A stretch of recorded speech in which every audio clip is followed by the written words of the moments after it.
Hey everyone, and welcome back to the channel. So if you're new here, my name's Ray, and I just finished my second year studying physics at Cambridge. And here I have my friend Aduka, who just finished his GCSEs, and this is the second part of a video on regrets and lessons learned from GCSEs and A-levels. So one point I think is especially important for students going to A-levels is that for your first few topic tests, everyone says this, you may not do well at first, and that is definitely the case. Like, despite getting 4 A stars, during my first few topic tests, I was just getting D's and C's, and like I think I even got an E at one point, just because it is quite a step up from GCSE, and don't let that dishearten you, because I have some friends who did well at GCSE and went into A-level, and they just like doing badly on the first few topics tests just made them give up for the rest of the year.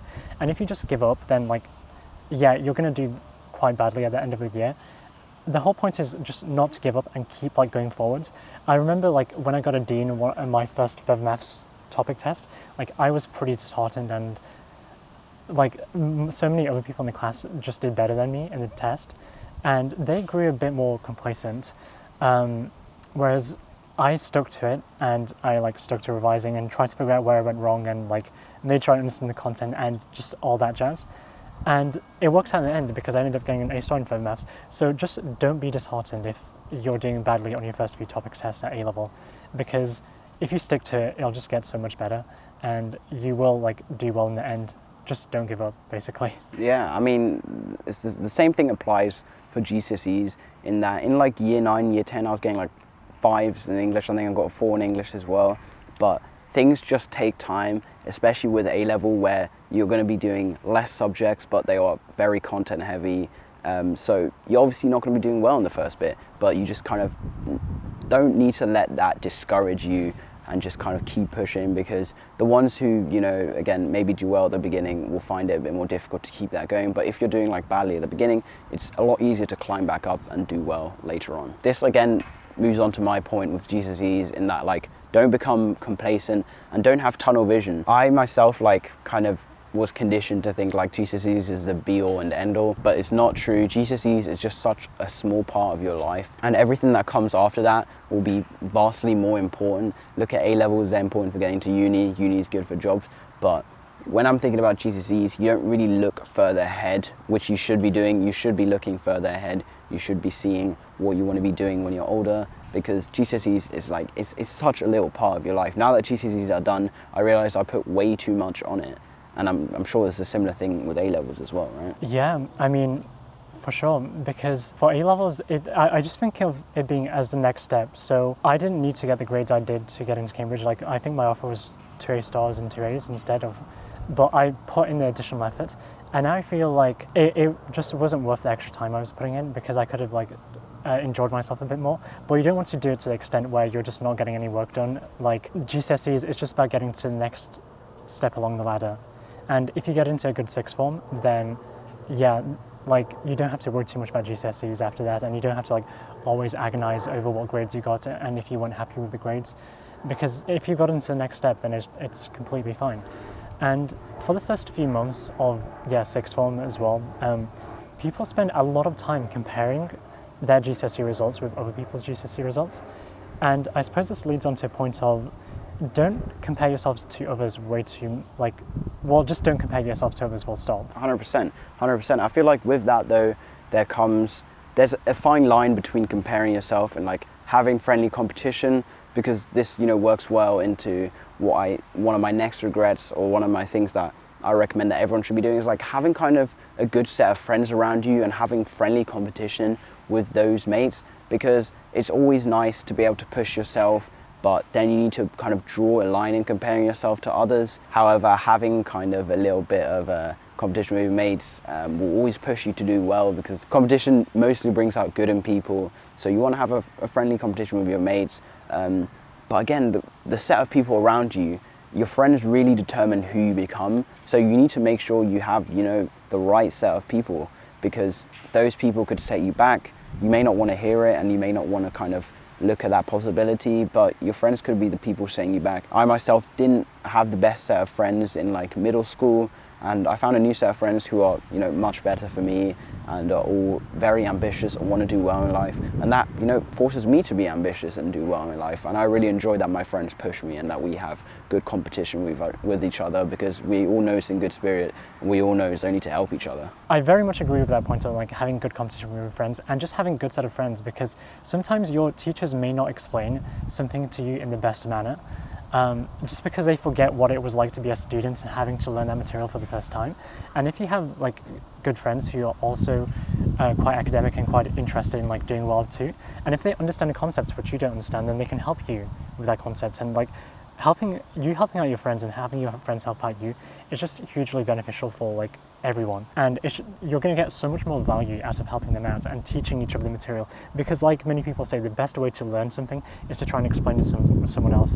So if you're able to explain say something you learned recently in chemistry or maths to your friend, and they can like sort of pick out points in your understanding to check your understanding, then yeah, that's going to help you understand the material so much better and make the exams so much easier as well. So yeah, like, you know, again, friends, like I said, they, like we've both just said, they play such an important role, and that kind of leads into the fact that you should obviously have fun during your GCSEs, but work hard. Like a lot of people kind of get this mixed up that you should like only be having fun, but life isn't about only having fun. So draw the line, understand when you can have fun and maybe when you should be revising. Obviously don't spend 24 hours in your room just revising and revising, because that's not good for you and that's not going to be good for you long term. You'll get burnt out.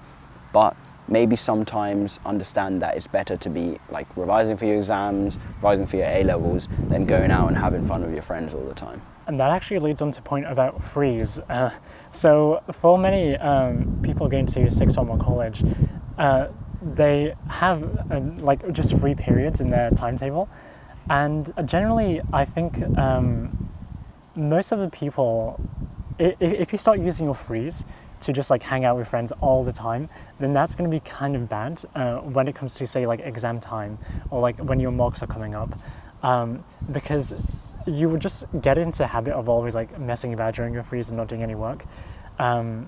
So yeah, during your freeze, try to do a bit of work and like maybe dedicate like this certain number of frees that just to doing your schoolwork or homework. And it's significantly easier to do your schoolwork or homework during the day and then to hang out with friends after school, say, rather than trying to do it the other way around. I think a good reference point I've heard for threes is that use 2/3 of your frees for studying and getting your work done, and maybe 1/3 of them for hanging around with friends. What do you think about that? In terms of hanging around with friends, I find it like much easier to like sort of study with friends as well during the freeze. Like setting like a Pomodoro timer and like both of you or like a group of friends study for like 20-25 minutes, and then you chat for like 10-20 minutes, and then like you get back to studying.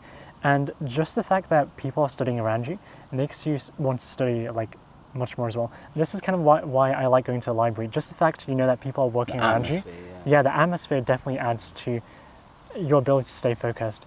So if you can like get your friends on board, like potentially doing Pomodoro sessions, group Pomodoro sessions, or like using Forest or something, then you can have like a best of both. You can like be getting work done and you can be chatting in between like the Pomodoro sessions. So yeah. Exactly. Why do you think like real-time videos do so well on YouTube? I mean, I have a 9-hour study video, it has like 50,000 views or something like that. And it's just because like people want to kind of have someone that they can see that is studying to, you know, help push them, because it's kind of like the mindset we have, like follow the group. You know, if everyone else is studying, you'll be studying. It's kind of, use our natural instincts to our advantage, you know what I mean? So this is a point that can apply to A-levels as well as GCSEs, and it's just use your teachers. I myself did not do a good job of this at GCSEs. I was kind of I was a student who had the mindset that, oh, if I don't understand now, I'll just go home and teach it to myself. But that's just giving extra work to me.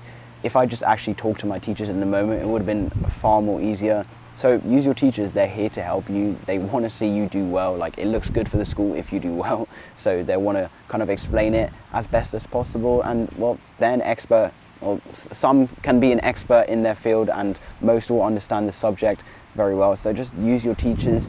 For GCSEs, this is a good thing to have, but this becomes like vastly more important when it comes to A-levels, am I right? Yeah, so some of the concepts in A-levels can be pretty challenging to understand, especially the first time you're exposed to it. And I always made a habit of, when I was first exposed to like a concept and I had to understand it for the first time, I would try to just do it then and there during the lesson, or like after the lesson, just ask the teacher like, what the hell is going on here? Or like put my hand up during the lesson and just ask like if they could repeat something or clarify something. Just because if you put it off, then you'll just keep putting it off, and then like many weeks will pass and it'll be like your mock exams or it'll be a topic test, and then you have to understand it for the first time. So if you understand something for the first time, even if you then forget it, the understanding will still click into your brain. So when it comes to revisiting it, you won't have to make another effort to re-understand it. And this is something that can be detrimental to many A-level students, because they aren't used to asking too many questions or having to understand hard concepts. So they'll just say that, oh, I'll come back to it later and I'll understand it later. And then by the time their exams are around, they have to like understand like 20, 30, 40 different concepts for the first time. And it takes time to understand concepts, and they just won't have that time available. So whenever you find like a concept which is difficult to understand, like just put your hand up and like ask your teacher.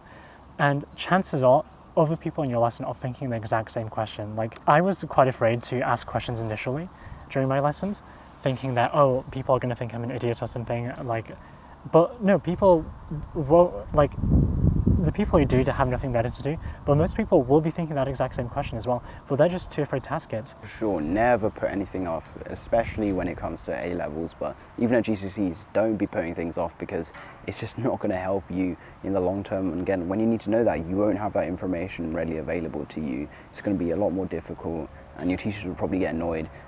But yeah, just ask your teachers, make sure you understand the concepts then and there, and then work it at home. Don't be thinking you can do this all on your own, because you probably can't. Obviously, applying to Oxbridge and top universities can be incredibly difficult. So Ray, do you have any advice for people who want to get into Cambridge and do well?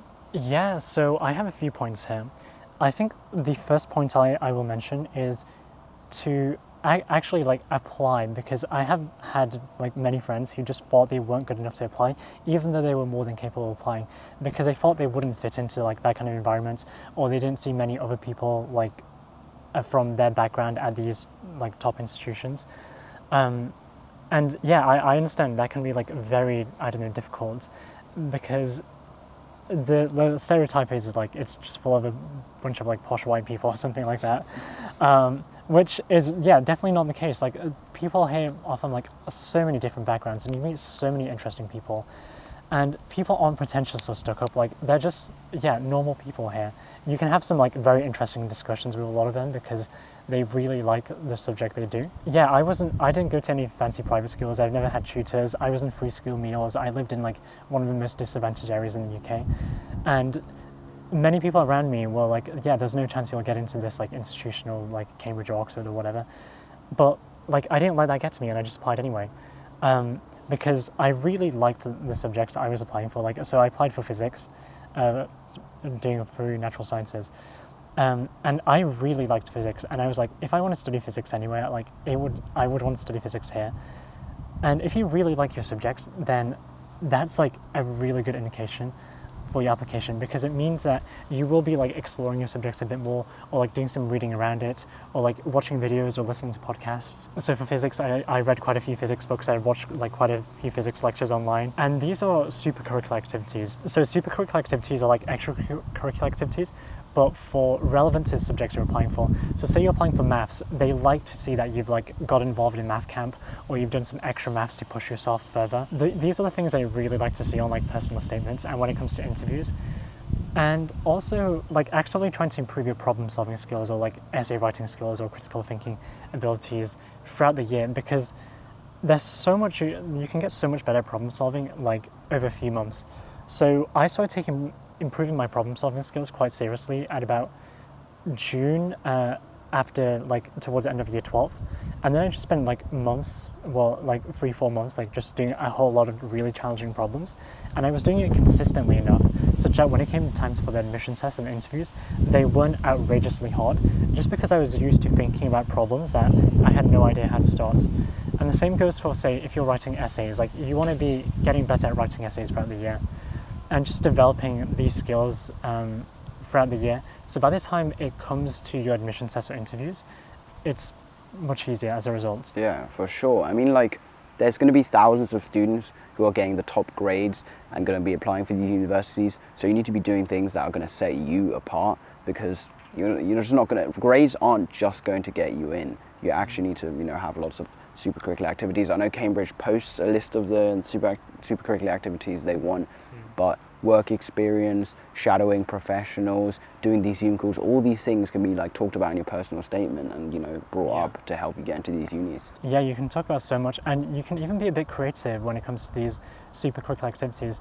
So one of my friends, she is applying this October to medicine, and it's pretty difficult to get medicine work experience these days because of COVID. So she got some experience at, I think, a hospice, and what set herself apart from like other people applying was that because she's into art, so she was sort of suggesting like, oh hey, like I can help these like patients sort of express themselves through art, and like sort of like yeah, and that was like really tempting for like the hospice.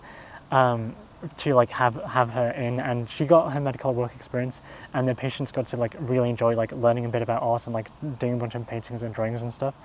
And she sort of like thought, okay, what would be interesting, what could set me apart from everyone else?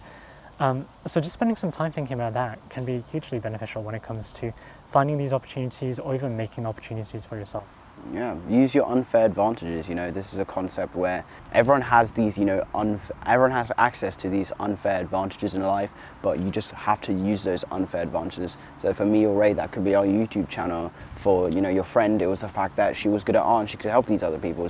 Think about what, you can what sets you apart, what makes you unique, and how you can use that to your advantage. So I also have a series on my channel about applying to Oxford and Cambridge.